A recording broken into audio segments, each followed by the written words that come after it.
Welcome to the Aid Station. I'm Chris Robb, and today I'm hugely excited to be heading to Kuwait, where we meet Ahmed Al Majed, who is the CEO of an amazing company called Provision, who's doing wonderful things in the mass participation industry. Welcome, Ahmed. Great to see you. Hello, hello, Chris. Thank you for having me. Yeah, wonderful story. We were talking a little bit offline about the events that you've created over, I think it's 7 years, and really gaining some traction. I'd love to hear from you just a little bit about your own story and Provision, which you founded. Yeah, sure. Thank you, Chris, for the opportunity. My name is Ahmed Al Majed from Kuwait. We established the company in 2007 out of a passion. I am a sport enthusiast. I do lots of sports like triathlons, adventure racing. So, me and my partner Ahmed as well. We have so much love to the sports, and sports changed our life literally. When I say changed my life, it's changed my life. So we had a vision at that time, and I believe if sport changed our life, then that means it can impact our community. So this was the spark of the creation of Provision. I'll just give you a little bit background about Kuwait and the Middle East back then in 2007. In Kuwait particularly, we don't have a sporting event. If you wish to participate in any event back then, there was no options due to many reasons, except the government competitions or private competition. But like mass participation or any kind of leisure events, it was not available. So I studied abroad. I have a master's degree in sports management from Switzerland. So, and I used to travel a lot to do some kind of events, participating on an amateur level, of course. So, and the impact we had, we said, why not we just do the same thing and we have the same experience in Kuwait back then. So, and this was the spark of the initiation of the sport. And the vision was particularly, the increase of sport practice and health awareness in our region. And I'm really proud that we had successfully, reached the objective, not in the full potential, but I can say maybe 20% of the potential that happened.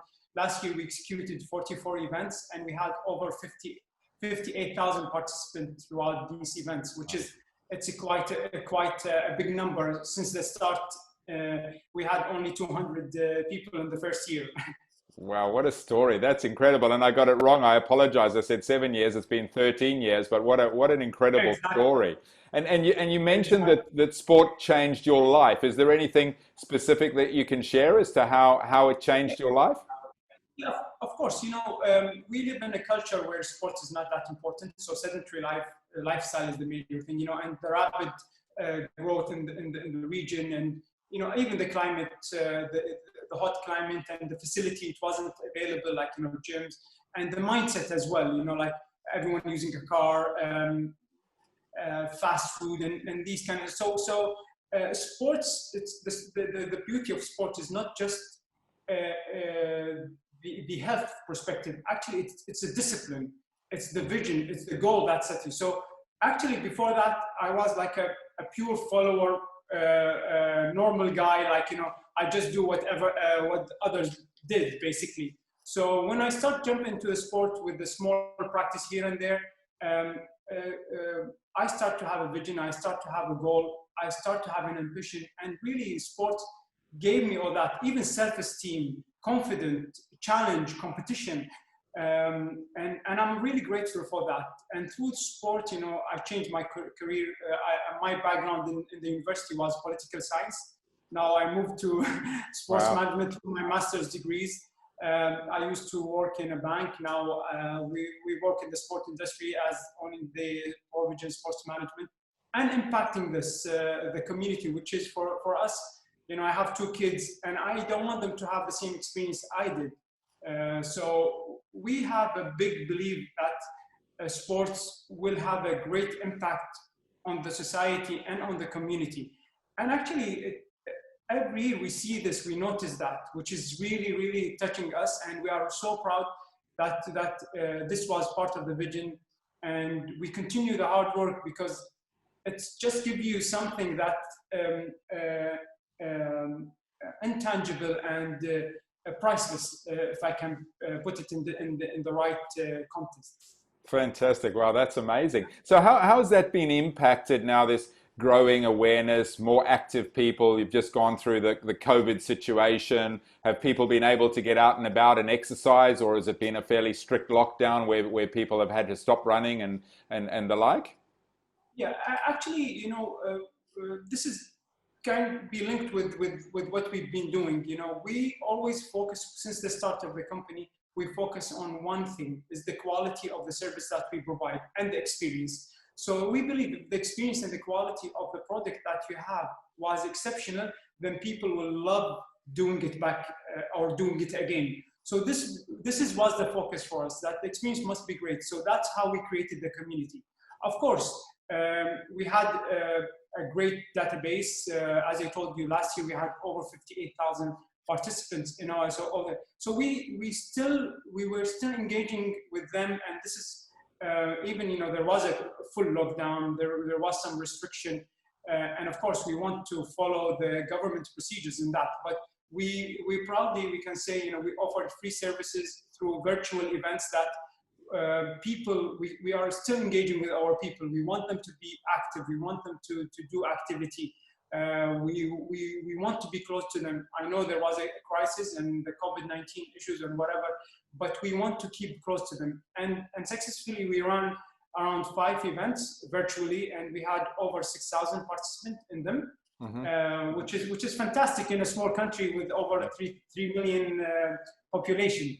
Well, congratulations. That's amazing. And I guess many challenges in that time in terms of a business. You shared as we started the call that it's so exciting to be back in the office, but you're still only at 20% capacity. And I think I'm right in saying you've got quite a significantly sized team, which you'd expect running 44 events a year. So what have been some of the challenges as the leader of a business like this that you've had to face some tough decisions? Have you had to lay staff off? Have you had any issues where maybe you've lost sponsors or anything like that? And what have those challenges been? Yeah, we had actually, in this industry, the challenges is unforeseen, unfortunately.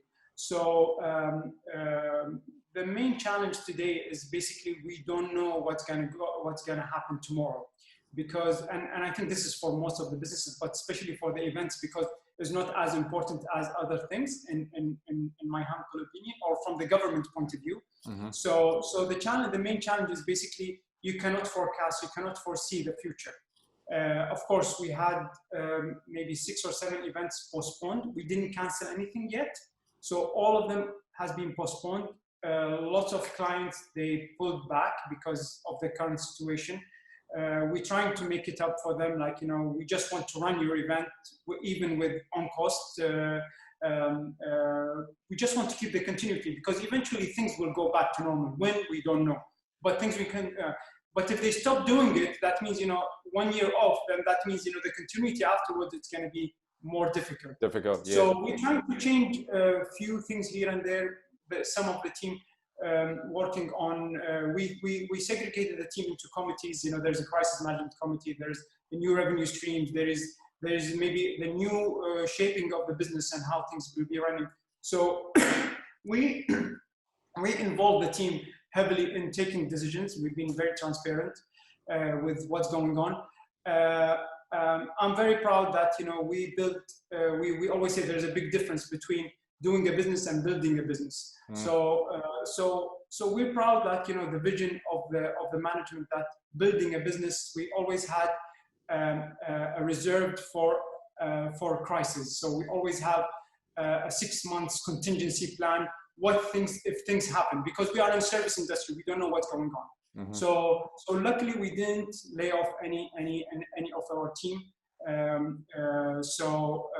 We don't know how long it's gonna last. I cannot be biased in this question, but our core focus is to protect our family, to protect our team, and to maximize everything we do for them, because they are our assets, nothing else. The challenges is we don't know what's going to happen tomorrow. We, as a company, we're always positive. So we work day and night pushing some of our virtual events. We just launched an event and it's doing fantastically on a GCC level. It exceeds our expectation. So you have to do something. You cannot just wait. You need to invent things, you know. So this is part of our strategy. Wonderful. Gee, sounds like some great leadership happened there in the company with you and your leadership team. And I'd love to talk about leadership. So, you know, is there anybody that particularly inspires you as a leader? Are there any particular principles? You spoke about being open and transparent and having contingencies, but any particular leadership principles that you'd like to share with people that are watching? You always have to think of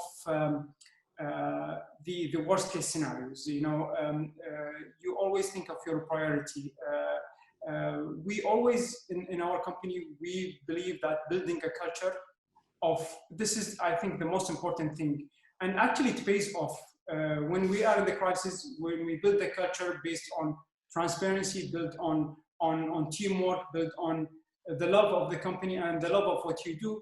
And this is exactly what's returned into a positive way, how the team were engaged, and the team how they want to sacrifice many things as well. Like, you know,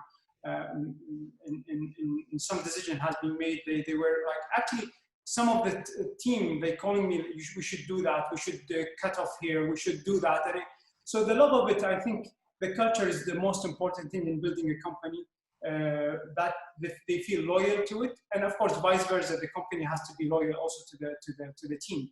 Yeah. So and we always, like, you know, trying, as I said, building a solid foundation that when anything happens, we don't just go to the easy way, just lay out team, or they just feel there's a struggle in the company. We're trying to be consistent as much as we can control, and be transparent about it, and engaging them as well. They are part of the team, and they are as much as responsible as me in this situation. And we always say, you know, it's not my responsibility anymore. It's our future. Again, I am paid, so I'm considered an employee in the company. So I'm reporting to the board.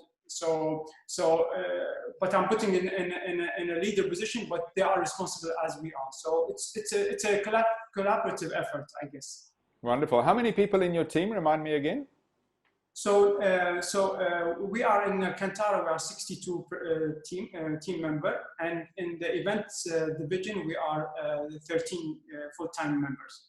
Wow, fantastic! Good sized team. Congratulations. And you know, you've shared so much that's inspirational already, and you know what inspires me is your passion for impacting people's health and well-being. But is there an inspiring story that you'd like to leave the people that are watching with? Something that might have inspired you from one of your events or your life, or during COVID, something particular? Actually, many stories, and I think the most beautiful thing, like, you know, and we hear that on a daily basis, whether from our participants or from our volunteers, that, you know, how the company changed them as individuals, whether giving back, whether changing people's life, which is, I think this is the most valuable thing. And we always say in the team, you know, even if we don't do things as perfect as it, but it's always positive and healthy to the people. So I think we had a fingerprint in our community, that we are emphasizing that sports is not just a recreation, it's a must-have activity, because it has a positive impact in many other things. So it's not just the health perspective.